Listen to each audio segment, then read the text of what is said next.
लावथाय बे नारेंखल फिथाइखौ हानना हरलाय हाननानै लांदोब्रा दान्दाफोरजों थुख्लायनानै बे खामानि मावनायखौ नुवाखै नोङो ओरैनोबा एथ्राखै गावजानो गिनानैसो थिनदों नोंखौ हा गावबा मालाय माथो जानांगौ बेखौलाय हाफ्लेनानैसो फुजा होखागोन दा फाग्लाना फाग्लासैखा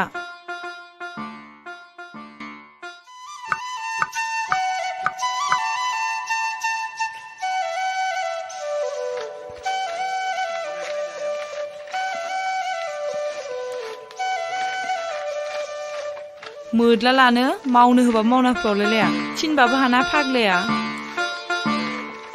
हानना फैदो फाग्ला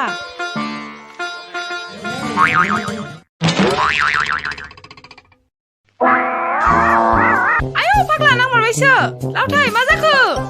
आयौ आयौ मानो बिदि गल गल जाफ्लें नोंलाय आयौ मोजां खामानि थिनबा जे मानिया नालाय नोंहा लावथाय मा जाखो अख्रियानो लाजे नालाय गावहा फाग्लाया नारेंखल फिथाइसो फुजालासिनो आयौ आयौ मा जाखोसै आयौ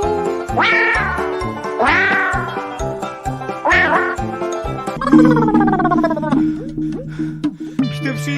नों आंखौ मानो खेबले खेबले थैफ्रामहोबाय थाखो खेबसे नङा खेबनै एबार खेबसेयाव जिउआनो थानाय नंलासो आंना ओइ फाग्ला बिदि दा बुं गाबोन नोंना आबु जलंगानिफ्राय ग्रह दानायनि फिथोब लायना गाननो फैनोसै आङो जाबाय दे जाबाय नोंलाय माथो जाथारदों